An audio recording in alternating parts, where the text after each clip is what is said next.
നമസ്കാരം.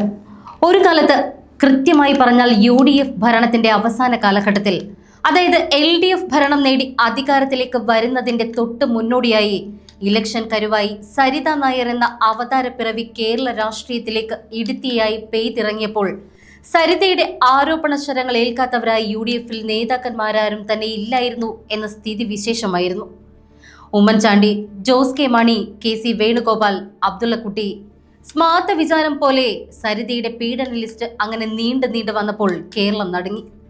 ഉമ്മൻചാണ്ടിയെ പോലെ ഒരു ജനകീയനായ നേതാവിന്റെ പ്രതിച്ഛായക്കേറ്റ ഏറ്റവും വലിയ കളങ്കമായി അന്ന് സോളാർ കേസ് മാറി. പിന്നീട് ഈ കേസ് ആവിയായി പോയപ്പോൾ രാഷ്ട്രീയ പ്രതിയോഗികൾ പോലും ഉമ്മൻചാണ്ടിയോട് മാപ്പ് പറഞ്ഞു. സോളാർ ജുഡീഷ്യൽ കമ്മീഷന്റെ സീഡ് തപ്പിപ്പോയ യാത്രയൊക്കെ കേരളത്തിലെ മാധ്യമങ്ങൾ പോലും ഇപ്പോൾ ലജ്ജയോടുകൂടിയാണ് ഓർക്കാറുള്ളത്. സോളാർ സംബന്ധിച്ച പീഡന കേസുകളെല്ലാം കോടതിയിൽ ചീറ്റിപ്പോയി. വിവിധ അസുഖങ്ങൾ വേട്ടയാടുന്ന സരിത നായരാവട്ടെ ഇപ്പോൾ ചികിത്സയിലും. സോളാർ കേസിൽ പണം പോയവർ ഇപ്പോൾ തെക്ക് വടക്ക് നടക്കുകയുമാണ്. അങ്ങനെ പെൺ വിഷയത്തിലൂടെ അധികാരം നേടി ഭരണത്തിൽ വന്ന സർക്കാർ എന്ന ഖ്യാതിയോടുകൂടി പിണറായി സർക്കാർ കേരളത്തിലെ ഭരണം പിടിച്ചു. ഇപ്പോഴിതാ 10 വർഷക്കാലത്തെ തുടർ ഭരണത്തിന്റെ അവസാന ഘട്ടത്തിലേക്ക് കടക്കുമ്പോഴും അന്ന് പയറ്റിത്തെളിഞ്ഞ ലൈംഗികാരോപണ വജ്രായുധം തന്നെയാണ് LDF ആദ്യം പുറത്തെടുത്തത്. ഇല്ലാത്ത പരാതികൾ വരെ അന്വേഷിച്ച് പിടിച്ച് കേരള പോലീസിനെ തെക്ക് വടക്കോടിച്ച് രാഹുൽ മാങ്കൂട്ടത്തിലിന്റെ പീഡന തീവ്രത അളന്നുകൊണ്ട് 2026 ഇലക്ഷൻ തന്ത്രങ്ങൾക്ക് തുടക്കം കുറിച്ച CPM സ്വന്തം പാർട്ടിക്കുള്ളിലെ പീഡന പരമ്പരകളുടെ കാവലാളുകളെ മനഃപൂർവ്വം മറന്നു എന്ന് നടിച്ചു. പാർട്ടിക്കുള്ളിലെ പല പീഡന പരാതികളും പാർട്ടി അന്വേഷണത്തിൽ തന്നെ തീർന്നു. CPM-ൽ നിന്ന് പുറത്താക്കപ്പെട്ട CITU നേതാവ് VB ചെറിയാൻ മുൻപ് ഒരു കഥ പറയാറുണ്ട്. അതിങ്ങനെയാണ്: അവിവാഹിതയായ ഒരു പാർട്ടി അംഗം ഗർഭിണിയായി. വിഷയം പാർട്ടി കമ്മിറ്റിയുടെ മുൻപാകെ കൊണ്ടുവന്നപ്പോൾ പാർട്ടി സെക്രട്ടറിയാണ് ഉത്തരവാദി എന്ന് സ്ത്രീ ആരോപിച്ചു. ഇതോടുകൂടി സത്യമറിയാനായി ഒരു അന്വേഷണ കമ്മിറ്റി ഇവരങ്ങ് രൂപീകരിച്ചു. അവർ കാര്യങ്ങൾ പഠിച്ച് വനിതാ സഖാവിന്റെ ആരോപണം അടിസ്ഥാനരഹിതമാണ് എന്ന് റിപ്പോർട്ട് ചെയ്തു. ഭൂരിപക്ഷത്തിന്റെ അഭിപ്രായത്തിന്റെ അടിസ്ഥാനത്തിൽ പാർട്ടി കമ്മിറ്റി ആ സ്ത്രീ ഗർഭിണിയല്ല എന്ന് തീരുമാനിക്കുന്നു. പക്ഷെ 6 മാസത്തിന് ശേഷം ആ സ്ത്രീ പ്രസവിച്ചു. ഇതോടെ പാർട്ടി കമ്മിറ്റി വീണ്ടും യോഗം ചേർന്ന് പാർട്ടി അച്ചടക്കം ലംഘിച്ചുകൊണ്ട് പ്രസവിച്ചതിന് ആ സ്ത്രീയെ അങ്ങ് പുറത്താക്കി. CPM കമ്മിറ്റികളുടെ യാന്ത്രിക സ്വഭാവം, ഉൾപാർട്ടി ജനാധിപത്യത്തെ ഹനിക്കുന്ന ഭൂരിപക്ഷ ഭീകരതകളും ചൂണ്ടിക്കാട്ടാൻ VB ചെറിയാൻ ഉണ്ടാക്കിയ ഒരു കഥയാണിതെങ്കിലും കാര്യങ്ങൾ ഏകദേശം ഇങ്ങനെയൊക്കെ തന്നെയാണ് നടന്നുകൊണ്ടിരിക്കുന്നത്. ഇപ്പോൾ രാഹുൽ സംഭവത്തിന് ശേഷം ഇത് നടന്ന കഥയാണ് എന്ന് കരുതി പലരും ഷെയർ ചെയ്യുന്നുമുണ്ട്.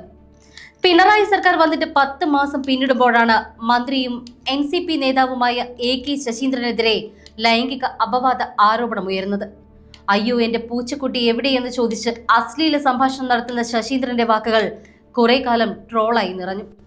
ശശീന്ദ്രൻ വീണ്ടും മന്ത്രിയായിരുന്ന KB ഗണേഷ് കുമാറിന് മന്ത്രിസ്ഥാനം നഷ്ടമാകുന്നതിന് പിന്നിൽ ഭാര്യ നൽകിയ പരാതിയായിരുന്നു. ഇതിന് തൊട്ടു പിന്നാലെയാണ് സരിത നായരുടെ വെളിപ്പെടുത്തലുകൾ കേരളത്തിലെ മന്ത്രിമാരുടെയും രാഷ്ട്രീയ നേതാക്കളുടെയും ഉറക്കം കെടുത്തിയത്. UDF കാലത്ത് സരിതയായിരുന്നുവെങ്കിൽ LDF കാലത്ത് അധികാരത്തിന്റെ ഇടനാഴിയിലെത്തിയത് സ്വപ്ന സുരേഷാണ്.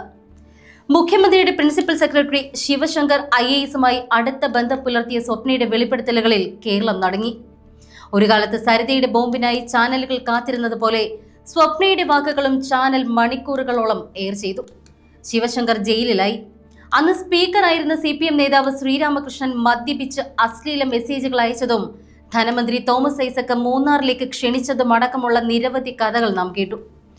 സ്വർണ്ണക്കള്ളക്കടത്ത് കേസിൽ ഇപ്പോഴും കോടതി നടപടികൾ തുടരുകയാണ്. P ശശി എന്ന മുൻ കണ്ണൂർ ജില്ലാ സെക്രട്ടറിക്കെതിരെയുണ്ടായ ലൈംഗിക അപവാദത്തിലും സ്ഥിതി മറിച്ചായിരുന്നില്ല. പരാതിക്കാരനായ CKP പത്മനാഭനെതിരെയാണ് പാർട്ടി നടപടിയെടുത്തത്. ആദ്യം പുറത്താക്കപ്പെട്ട ശശി പിന്നീട് വീണ്ടും പാർട്ടിയിലെ ഉന്നതനായി.